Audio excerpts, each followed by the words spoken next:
Hi hello வணக்கம் and welcome. நீங்க பார்த்துக்க ஷோ ஜெம் சினிமாஸ்ல இன்னைக்கு எந்த விஷயங்கள் பேச போறோம் பாத்தீங்கன்னா, தமிழ் சினிமாக்கள்ல ஒரு சில படங்கள் நடிச்சுட்டு இவர் மிகப்பெரிய ஹீரோவா ஆவார் அப்படின்னு சொல்லிட்டு எதிர்பார்த்திருப்போம். பட் ஆனா அவங்க காணாமலே போயிருப்பாங்க. ஸோ அவங்க இப்பெல்லாம் என்ன பண்ணிட்டு இருக்காங்க அப்படின்றதையும் இன்னைக்கு பேச போறோம். அப்படி ஃபர்ஸ்ட் நம்ம லிஸ்ட்ல யாரை பேச போறோம்னா அப்பாஸ் அவர்கள். நம்ம எல்லாருக்கும் பிடிச்ச ஃபேவரட்டான அப்பாஸ் கட்டிங் அப்படின்னாலே நிறைய பேருக்கு ஞாபகம் வரும். ஸோ பாத்தீங்கன்னா காதல் தேசம் இந்த படத்து மூலியமா இவர் ஹீரோவா வந்தாரு.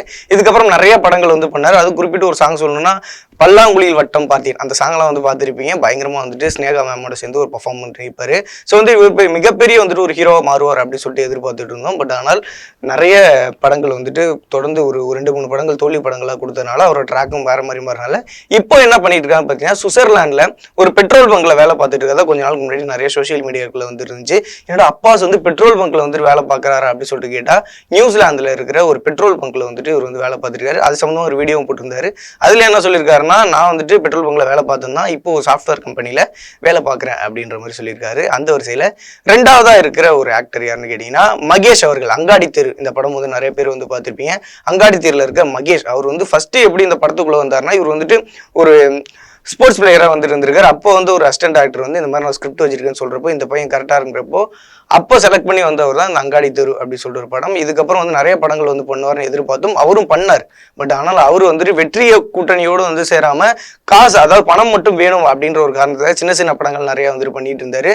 அதனாலேயே தன்னோட மார்க்கெட்டை இழந்துட்டார் அப்படின்னு கூட சொல்லலாம். இப்போ மீண்டும் வரதுக்கு முயற்சி பண்ணிட்டு இருக்காரு சினிமா இண்டஸ்ட்ரிக்குள்ள அப்படின்றதான்.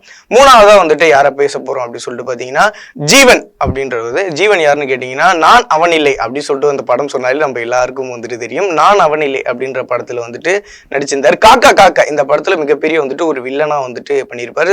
சூர்யா சாருக்கு ஆப்போசிட்டா. இவர் ஃபர்ஸ்ட் படம் யூனிவர்சிட்டி அப்படின்ற படத்து மூலியமா தான் வந்திருக்காரு. இவர் நிறைய படங்கள் பண்ணிட்டு இருக்கப்போ இப்ப காக்கா காக்கா முடிஞ்சோடனே இவங்க எல்லாரும் மிகப்பெரிய வில்லனா நாங்க எதிர்பார்க்கிறோம் அப்படின்ற மாதிரி சொல்லியிருந்தாங்க. ஆனால் இவர் நான் ஹீரோ தான் சொல்லிட்டு நான் அவன் இல்லை. அதுக்கப்புறம் 2-3 படங்கள் பண்ணாரு. அதுக்கப்புறம் ஃபுல்லாவே ஒரு வாழ்க்கையில சர்க்கிள் தான். அப்புறம் எப்படி சாப்பாடுக்கெல்லாம் என்ன பண்ணுவார் அப்படின்னு சொல்லி கேட்டீங்கன்னா, இவர் இப்ப என்ன பண்ணிட்டு இருக்காருன்னா, அவரோட குடும்பமே மிகப்பெரிய மதுரையில ஒரு பிசினஸ் பேஸ் பண்ண குடும்பம். அதனால பிசினஸ் வழியாவே நிறைய சம்பாரிச்சிட்டு இருக்காரு அப்படின்றதான். அடுத்து நாலாவதா எந்த ஹீரோ பேச போறோம் அப்படின்னு சொல்லிட்டு பாத்தீங்கன்னா, ரவி கிருஷ்ணா அப்படின்ற ஹீரோ தான். ரவி கிருஷ்ணா யாருன்னு கேட்டீங்கன்னா, 7G ரெயின்போ காலனி நினைத்து நினைத்து பார்த்தேன் அந்த சாங் நம்ம மைண்ட்ல என்னைக்குமே இருக்கும். அவர் தான். ஸோ பாத்தீங்கன்னா சோனியா அகர்வாலோட சூப்பரான ஒரு படம் பண்ணியிருப்பாரு. இவருக்கு ஃபுல்லாவே சினிமால இன்ட்ரெஸ்டே கிடையாது.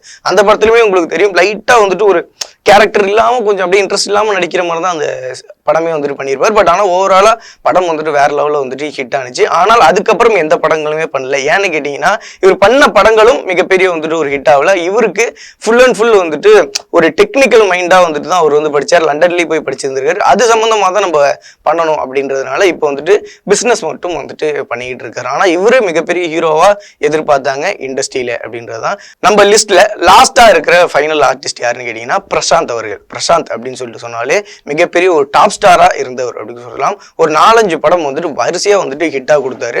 அதுவும் வைகாசி பிறந்தாச்சு அந்த ஃபர்ஸ்ட் படத்திலே அவார்டு வாங்கினாரு. அதுக்கப்புறம் சாக்லேட் இந்த மாதிரி நிறைய படங்கள் பண்ணாரு. இப்பயுமே நம்ம சில சேனல்கள்லாம் ஓப்பன் பண்றப்போ அவரோட படங்கள் தான் இருக்கும்.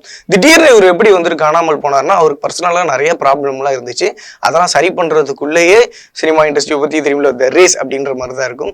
ஸோ அதுக்கப்புறம் கம்பேக் கொடுக்க நிறைய படங்கள் ட்ரை பண்ணார். 2 வருஷம் கேப், 3 வருஷம் கேப் இந்த மாதிரி ட்ரை பண்ணிட்டே இருந்தாரு. கடைசி வரையும் முடியவே இல்லை. கடைசியில் நான் தெலுங்குல போய் பண்றேன் அப்படின்ற மாதிரி தெலுங்குலையும் போய் ஒரு சில படங்கள் பண்ணாரு. அங்கேயும் ஹிட் கொடுக்க முடியல அப்படின்னு தான் கடைசியா நான் மம்புட்டியான் அப்படின்ற படத்தை நான் ரீமேக் பண்ணி பண்றேன், அதுல ஹிட் கொடுக்கலாம் பார்த்தா அதுலயும் ஹிட் கொடுக்க முடியல அப்படின்றதுலாம். ஸோ இந்த 5 ஆர்டிஸ்ட் வெவ்வேறு திசைகளில் வெவ்வேறு கோணங்களில் இருந்திருக்காங்க. பட் ஆனால் சினிமாவில் இண்டஸ்ட்ரியில் இவங்க மிகப்பெரிய ஸ்டாராக எதிர்பார்க்கப்பட்டாங்க. இன்னைக்கு அது இல்லை. நன்றி, வணக்கம்.